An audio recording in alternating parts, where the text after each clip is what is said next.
done it in probably 7 or 8 years, but I used to lead retreats, spiritual growth retreats, and forgiveness was always a big topic. I'm such a tactile guy. Virtually would be so hard for me. But that we often put a lot of things in the forgiveness basket that don't belong there, such as acceptance. No. Forgiveness doesn't mean acceptance. Right. And forgetting. Forgiveness sure as hell doesn't mean forgetting. Nope. That's not even fucking possible. No. And so we have a lot to learn, but well, even the thing about the book we're reading, all right. Now there's some pieces of the thinking about the trauma a policeman is carrying and how that is worthy of my compassion. That does get hard because I've got so much baggage about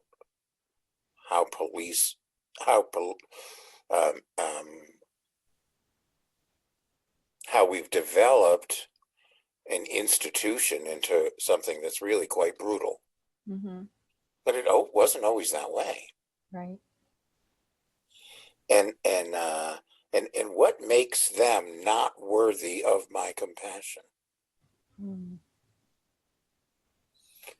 when I ask myself that question, there's nothing that makes anyone unworthy of my compassion. Because if I don't have compassion, man, it's not about them. It's about, Jim, what's the block in you? Right. What's getting in the way of that? What's our limiting beliefs, right? What are we willing to tolerate? Go ahead. No, I'm just thinking, when you say, what's getting in the way, and, that's some of the newer techniques that I'm using in my coaching practice is, what's getting in the way. If you can, envision what you wanted, what would that look like? What are you willing to tolerate? Who are you going to pick to hold you accountable? Things like that. And that I don't speak about a lot when I'm doing Recovery Coach Academy, but that's where that transformation is coming from for me, because I'm finding that it's opening up folks to a different way of thinking, and it's really, you can see them kind of putting it on like this nice soft sweater I've got on right now. It's unfamiliar. It may be new, but there's a sense of different in transition and willingness. Because I have to ask myself, what am I willing to tolerate of myself? And that question came to me, several years ago from a coach. And, I don't like to tolerate my procrastination. I don't like to tolerate my unforgiveness. And I don't like to tolerate. And then a lot of the things that I've realized that I didn't want to tolerate were things that reflected for me, not on other people, weren't about other people. I thought they did, when the question came to me, but I realized what's getting in the way of me making that transformation is because I was holding on to the unforgiveness of self. That was a huge block for me. Oh my God. That's the biggest question in my life, really, right? Is that I can't give away that which I don't have. And boy, do I keep trying. Yeah. Right, to give away something I don't have. Yeah. And I can talk about it, but I can't be genuine about it because I don't have it myself. And we have 12 minutes left, but it's let's save this for another time. But Are you going to see Diane tomorrow? no, because I'm going to go pick up my friend in the detox in Connecticut and bring him back to Maine. Oh, okay. And that's a 9-hour Process. So she doesn't know that yet, but it got moved up. It got moved up a week. His release moved up a week. I just found out my friend who has been Emma, I hadn't seen him. He came around in August. Shared that he, came to knocking on the door, and I gave him Narcan, and my husband took him downtown New Haven so he can collect his stuff, because where he was living, they threw it out because they knew he went out and relapsed. And and then he said he was going to go to CVH, and that was the last I heard of him back in August. So I just got a message just 2 days ago on Facebook that he's okay and he's at Liberation, and he's there. He's got there in November 6th, and he's due to leave February 6th. So I was really, really super happy to hear that he's been a really good friend. Of course, Art is my favorite CVH story. Yeah. 50 hospitalizations. Thank God nobody gave up on him. Yeah. I'm going to share something with you that this person gave me permission to share. Okay. But I want to share it just because I don't always know what to do with it. The person that I'm going to pick up is Dean. And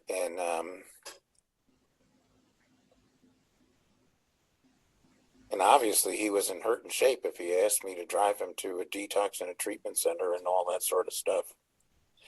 And my last conversation with him was, I said, I haven't told anybody. I've told some people that I did that, and took a friend of mine for 9 hours. We went but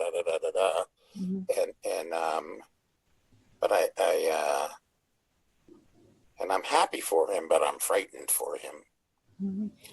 And but and certainly why am I blocking on his name? Robert knows. In fact, I'm so glad to be sharing this with you now. So I certainly knew Dean was struggling. He's been struggling for almost a year. Since he tried a little harm reduction himself, and it wasn't working. And then he would go back and forth and back and forth and back and forth, and he hit it really, really well. He hit it well from Ryan, his wife. And it's like, how did you do that? Because what he returned to was alcohol. He didn't return to any of the hard stuff. He just returned to alcohol. But and I'm proud of him for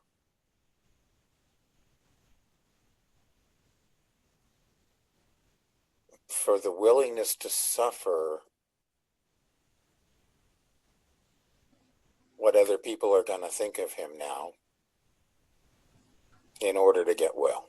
And because he's an icon in so many people's eyes.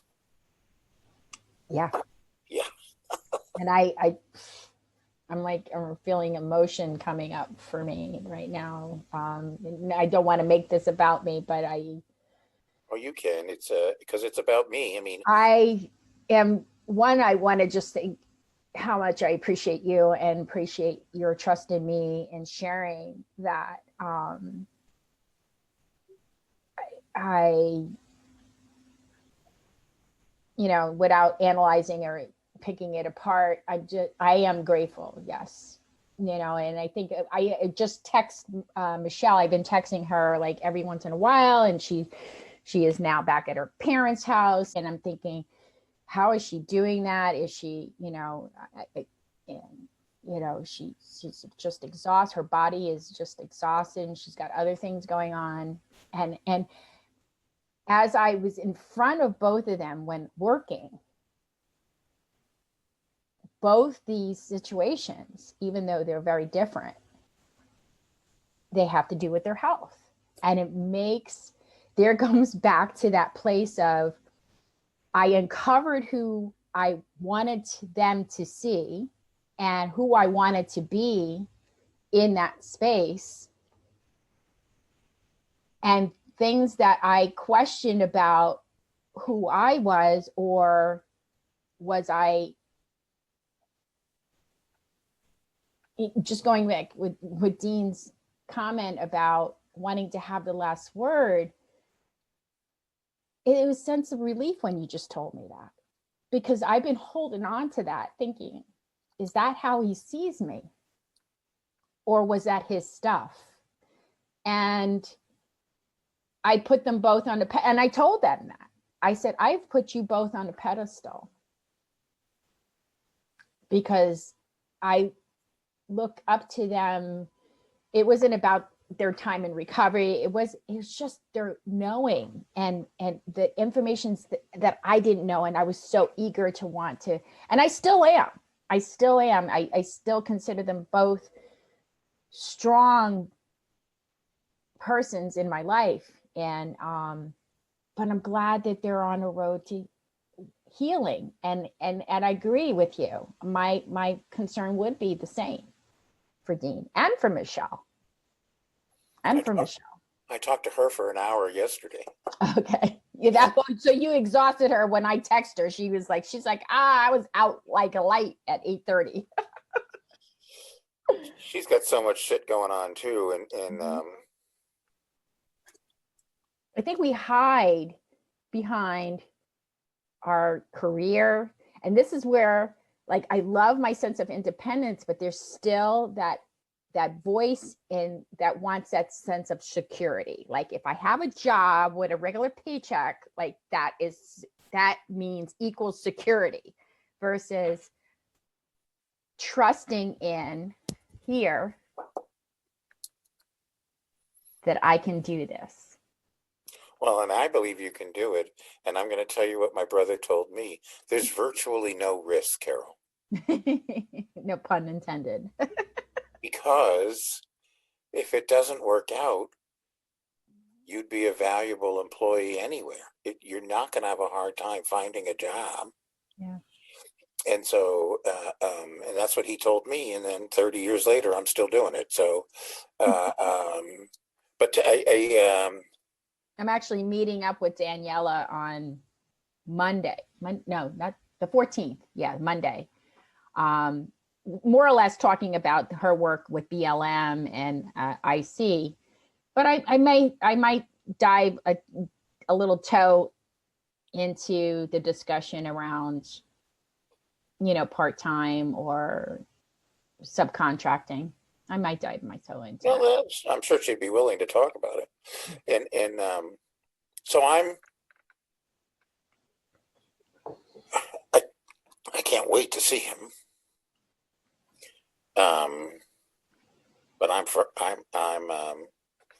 worried for Dean. I'm worried for Michelle too. What do you think you could say to him or provide? What do you think he needs? Again, asking him, but. Well, I'll ask him. I can ask him because I don't know if he knows, but the only male outside of my son and my father that I have loved as much or more than Dean is Art. Mm-hmm. Mm-hmm. And both of them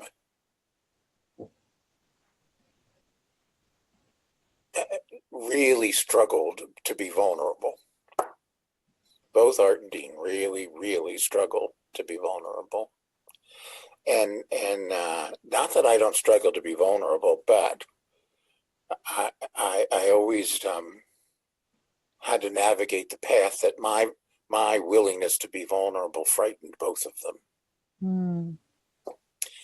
In fact, one of the last things, so I've known Dean for 6 years, and when I picked him up a month ago, I opened the door and he grabbed me and held on to me and probably cried for 10 minutes. And in the conversation we had before he reached out to say, I'm desperate, I need help, I need you to get me there.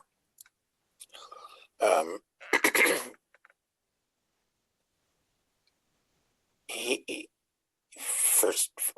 for 8 months he's been sort of distancing himself from me. Mm-hmm. And I mean, and I would call and he would finally get back to me, but that's how I knew something was still quite up. And he said to me, the reason I can't call you is because you're everything I'm not. Can I call into you right for Please. 1 minute? Yes. And I'm calling in and asking you if I can provide you some feedback for 2 things. And it's what I heard you sharing last Saturday and also just now about Dean.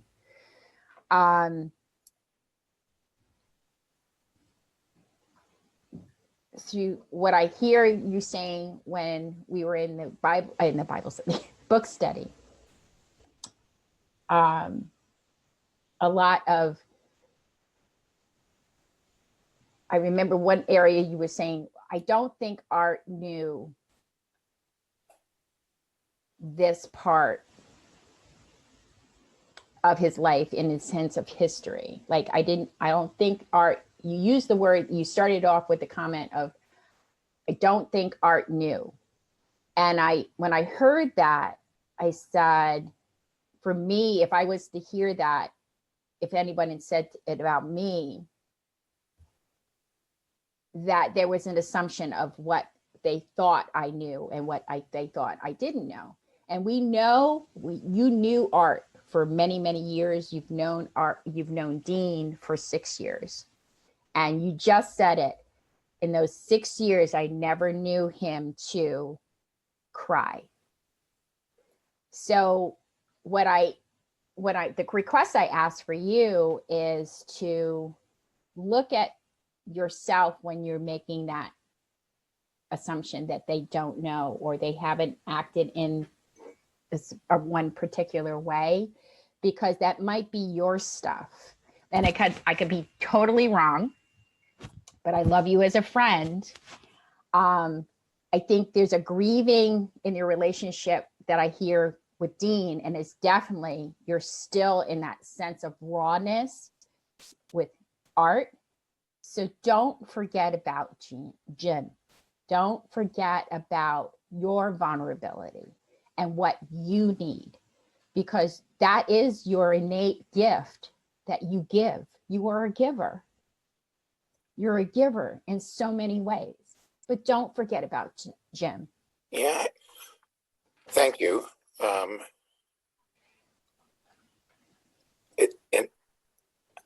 I'm not forget, the reason I'm telling you all this is because I know I need help. I'm here. And I hope my call in wasn't a call out. Oh no, it was not at all. And I don't think, I know I don't know a lot about Dean because he's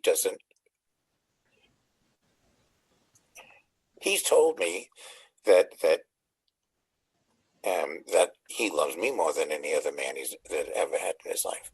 Mm-hmm. But he has no idea what to do with that, and it scares the shit out of him. Mm-hmm. And Art was the same way. And so, I mean, you know the story about, I knew him a month and sitting next to him, working on something a foot and a half apart from him, looking at him and saying, God damn, you have beautiful skin. And him sharing years later how he trusted that, but he didn't trust it. Yeah. And so there was part of him that was astonished that a white guy would say that to him. But there was part of him that had so much history that he couldn't believe it was true. And so, no, that wasn't a call out at all.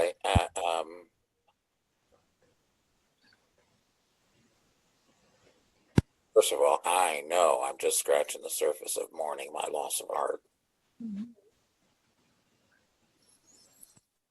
Again, there's no man that's had a greater impact on who I am than art. Yeah. And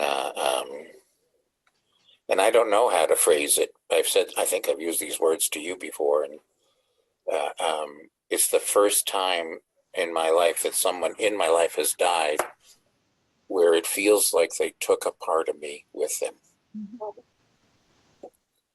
And I have no idea how to deal with that besides own it and feel it and think about it. And remember that again in itself is that grieving process, along with the grieving process with Dean, is a lot of work. A lot of work. And heavy. Yeah. And how to be there for Dean now. That's what's good. I mean, I cannot wait to see him.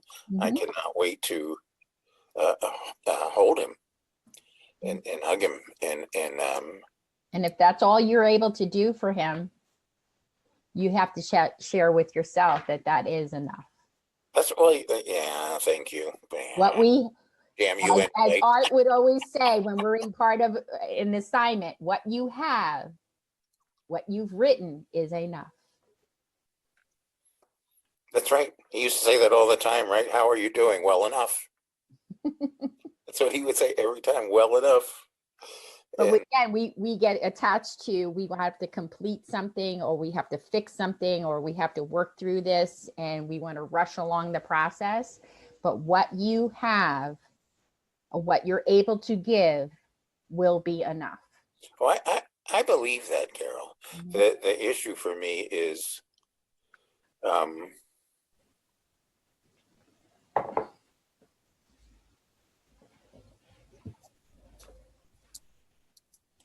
first being patient with myself and being patient with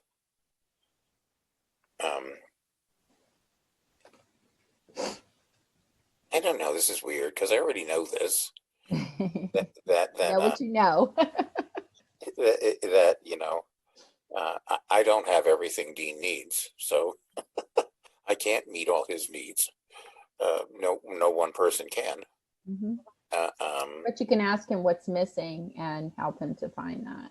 Well, yeah, that, and I don't know whether this is the right time, and I think it probably isn't the right time. Right. Right. I'm going to pick the guy after 28 days in treatment. Take him for a good breakfast at Hojo's or something, or if they're, I don't know, IHOP. Yeah. Get him some pancakes. Get him a stack of pancakes. Yeah. Well, what we're going to do is drive like hell to get to Worcester because we're meeting his wife in Worcester. I'm not taking him all the way home. Got it.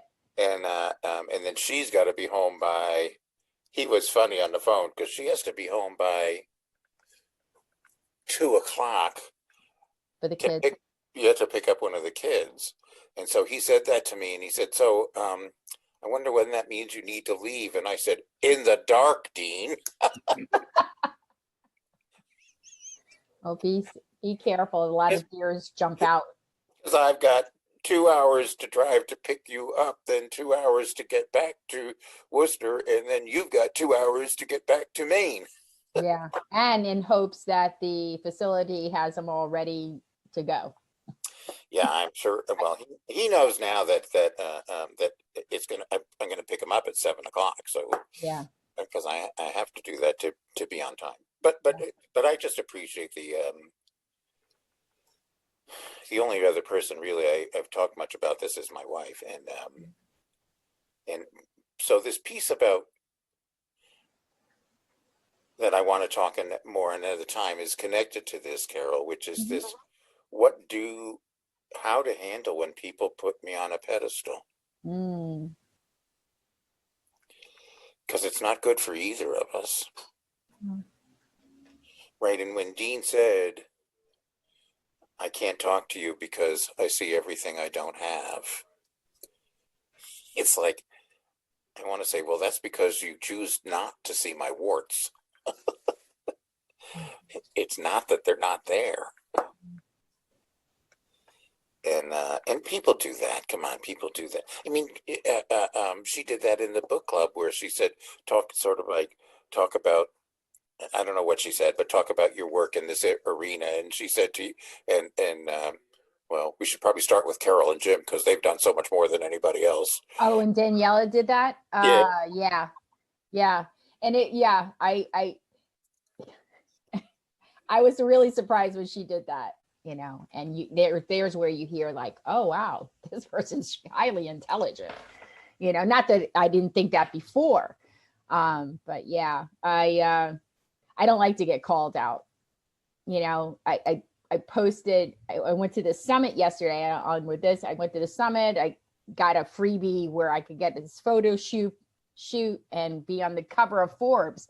Well, I guess the picture looks so good. Everybody thinks that I got a exclusive cover with Forbes, and that was not my intention when I posted it. I was just like, I liked actually what the cover represented: powerful women, being better.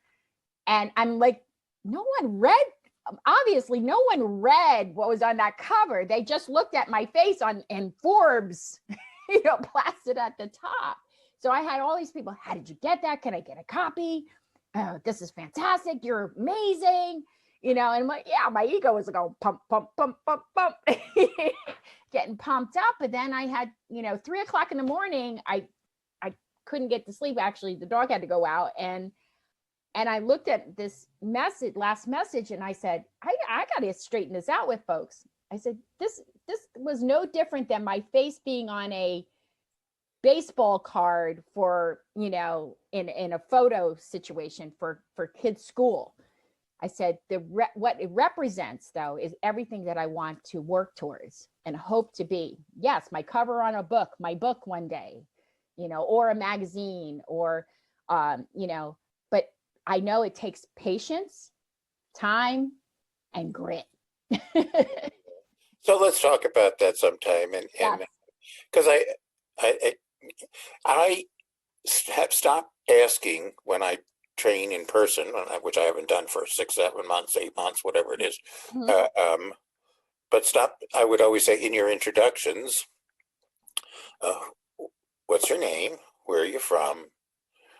What do you do? And why are you here? Yeah. And the why are you here is about what do you want to learn, right? Mm-hmm. Mm-hmm. And I cannot tell you how many times half the people in the room said, and I'm here because you're training it. Mm.